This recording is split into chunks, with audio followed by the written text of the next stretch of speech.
नमस्कार, आप देख रहे हैं सागर न्यूज। हमें राम सागर मिश्रा। खबरों के लिए आपको ले चलते हैं महाराजगंज जनपद के नौतनवा से बड़ी खबर निकल कर आ रही सामने। आज भी आम आदमी की जमीन पर भूमाफियाओं का कब्जा। क्या उत्तर प्रदेश में आम आदमी की जमीन सुरक्षित है? नौतनवा में जमीन पर कब्जे की एक पीड़ादायक कहानी। उत्तर प्रदेश सरकार बार बार यह दावा करती है कि अब राज्य माफिया मुक्त हो चुका है और कानून का शासन पूरे प्रदेश में कायम है, किंतु जब जमीनी हकीकत पर गौर करें तो एक ऐसे मामले सामने आते हैं जो इन दावों की सच्चाई पर सवाल खड़ा करते हैं। ऐसा ही एक मामला नौतनवा कस्बे से सामने आ रहा है, जहां एक आम नागरिक की जमीन पर अवैध कब्जे और निर्माण कार्य का सिलसिला जारी है और शासन प्रशासन मौन धारण किए हुए है। पीड़ित ने बताया कि मैं एक सामान्य नागरिक पीढ़ियों से चली आ रही अपनी पुश्तैनी जमीन की रक्षा के लिए दर दर की ठोकरें खा रहा हूं। मेरी जमीन पर अवैध कब्जा किया जा रहा है और इसका आरोप सीधे तौर पर नौतनवा के पूर्व नगर अध्यक्ष गुड्डू खान पर लग रहा है। यह कोई मनगढ़ंत कहानी नहीं है, बल्कि मेरे पास इसके स्पष्ट प्रमाण और गवाह हैं। इसके बावजूद न तो पुलिस प्रशासन मेरी सुनवाई कर रहा है, न ही राजस्व विभाग इस पर कोई ठोस कार्रवाई कर रहा है। अधिकारियों को दी गई कई बार सूचना, फिर भी कार्रवाई शून्य। जब मुझे पहली बार जानकारी मिली कि मेरी जमीन पर अवैध कब्जा किया जा रहा है, तो मैंने तुरंत संबंधित अधिकारियों को इसकी सूचना दी है। तहसील, लेखपाल, राजस्व निरीक्षक, पुलिस थाने सभी को लिखित रूप से जानकारी दी गई है। इसके बाद भी न कोई मुआयना हुआ, न ही मौके पर कोई प्रशासनिक हस्तक्षेप हुआ। एक आम आदमी आखिर और क्या कर सकता है? मैंने सभी संवैधानिक उपाय अपनाए, लेकिन परिणाम सिर्फ ही रहा। अब शुरू हो रही है मुकदमे की प्रक्रिया, लेकिन क्या इससे जमीन वापस मिलेगी? काफी मशक्कत और शिकायतों के बाद अब प्रशासन मुकदमा पंजीकृत करने की बात कर रहा है, लेकिन सवाल यह है कि मुकदमा दर्ज हो जाने के बाद क्या मेरी जमीन मुझे वापस मिल जाएगी? जब तक न्याय प्रक्रिया अपने अंजाम तक पहुंचेगी, तब तक मेरी जमीन पर अवैध निर्माण हो चुका होगा। गुड्डू खान के लोग दिन रात निर्माण कार्य करवा रहे हैं। एक आम नागरिक की जमीन को इतनी आसानी से हड़प लेना और उस पर निर्माण कार्य करवा लेना क्या प्रशासनिक मिलीभगत के बिना संभव है? प्रशासनिक उदासीनता लोकतंत्र के लिए एक कलंक है। एक लोकतांत्रिक देश में अब आम नागरिक की बात नहीं सुनी जाती तो यह प्रशासन की विफलता ही नहीं, लोकतंत्र की भी हार होती है। जमीन से जुड़ा मामला न केवल संवेदनशील होता है, बल्कि नागरिक के अस्तित्व से भी जुड़ा होता है।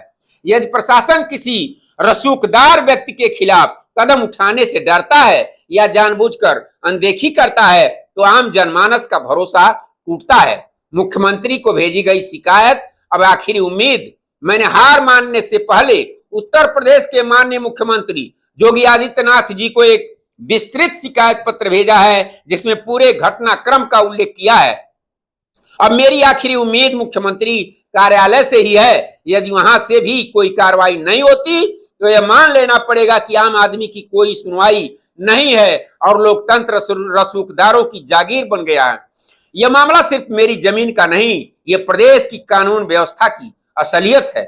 यह मामला सिर्फ मेरी व्यक्तिगत पीड़ा नहीं है, यह उत्तर प्रदेश की कानून व्यवस्था की असली तस्वीर पेश करता है। जब एक पूर्व अध्यक्ष खुलेआम कब्जा करता है, निर्माण कराता है और कोई उसे रोक नहीं पाता, तो यह साफ संदेश है कि रसूखदारों के लिए कानून बौना बन जाता है। क्या यही माफिया मुक्त उत्तर प्रदेश है? मैं एक लेख किसी भावनात्मक सहानुभूति की अपेक्षा से नहीं लिख रहा। मेरी पीड़ा, मेरी जमीन और मेरा संघर्ष यह दर्शाने के लिए पर्याप्त है कि आम आदमी को अपने हक के लिए कैसे लड़ना पड़ता है। ये समय है कि शासन और प्रशासन इस मुद्दे को गंभीरता से लें और दोषियों पर कठोर कार्रवाई करें। यदि मुख्यमंत्री जी की निगाह इस मामले पर पड़ती है और न्याय दिलाने में सक्षम रहते हैं, तो यह प्रदेश के लिए एक सकारात्मक संदेश होगा।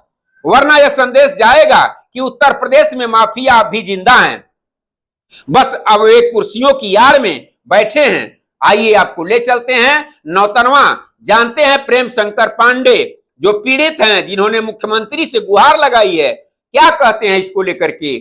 मेरा नाम प्रेम शंकर पांडे है। मेरे पिता का नाम स्वर्गीय राम उग्र पांडे है। मैं लोहिया नगर लोहिया नगर वार्ड नंबर 23 में का निवासी हूँ। मेरी ज़मीन पर जो है अवैध ढंग से पूर्व चेयरमैन द्वारा गुड्डू खान, मोहम्मद कलीम उर्फ गुड्डू खान द्वारा मेरी ज़मीन पर अवैध ढंग से रात्रि 19-20 की रात्रि में मेरी ज़मीन पर 5 फीट दीवार चलाई गई है, जो खड़ंजे का ईंटा है, सड़क के खड़ंजे का ईंटा है। मेरे मोहल्ले द्वारा सूचना दी गई कि आपके ज़मीन पर इस तरह से अवैध ढंग से लोगों ने दीवार चलाया है। मैं रात्रि में यहाँ नौतनवा आया। आने के बाद सुबह जो है मैं 21 तारीख को नौतनवा तहसील में गया। मैंने एक एप्लीकेशन द्वारा सूचना दिया एसडीएम को, थाना अध्यक्ष को। थाना अध्यक्ष ने कहा इस पर जब तक कोई आदेश नहीं होगा हम उस पर कोई सुनवाई नहीं कर सकते। मैं एसडीएम के पास गया। एसडीएम महोदय ने वहाँ वो राजस्व निरीक्षक और एचएसओ को उन्होंने निर्देशित किया कि मौके की जांच कर उसकी आख्या दें। उस पर एक दिन के बाद नौतनवा के तहसील से लेखपाल और 2 कांस्टेबल मौके पर गए, देखे। अभी तक न उसकी कोई रिपोर्ट है न कोई सूचना है। उसके बाद मैं भगे भगे स्थानीय विधायक ऋषि मोहन पाठी के पास गया। मैं अपनी बात को उनके सामने भी रखा। वहाँ एसडीएम भी मौजूद रहे और थाना अध्यक्ष भी मौजूद रहे।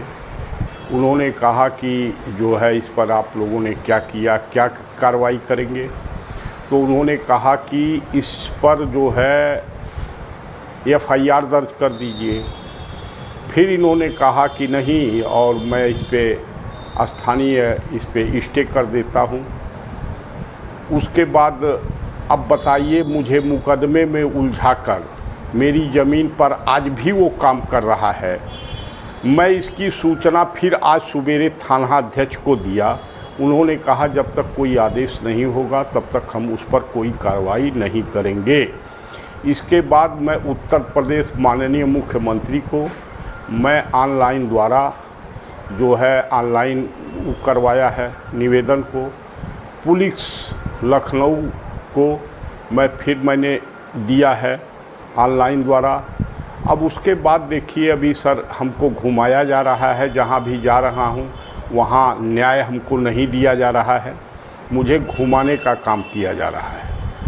इस अवस्था में बताइए, पीड़ित व्यक्ति जो कि मेरी ज़मीन भूमिधरी है, भूमिधरी नंबर है, अब इस स्थिति में अगला कहाँ जाए, किसके अपनी पीड़ा को किससे कही जाए। इस स्थिति में इस पीड़ा को किससे कही जाए। मतलब विधायक के कहने के बाद भी जो है प्रशासन आपकी बात, प्रशासन कोई मदद मेरी नहीं करने के लिए तैयार है। यहाँ का प्रशासन एज ए जीरो समझ लीजिए, कोई सुनवाई नहीं, कोई मदद नहीं। अब देखना यह होगा क्या इस पीड़ित को न्याय मिल पाता है या नहीं, ये तो समय बताएगा।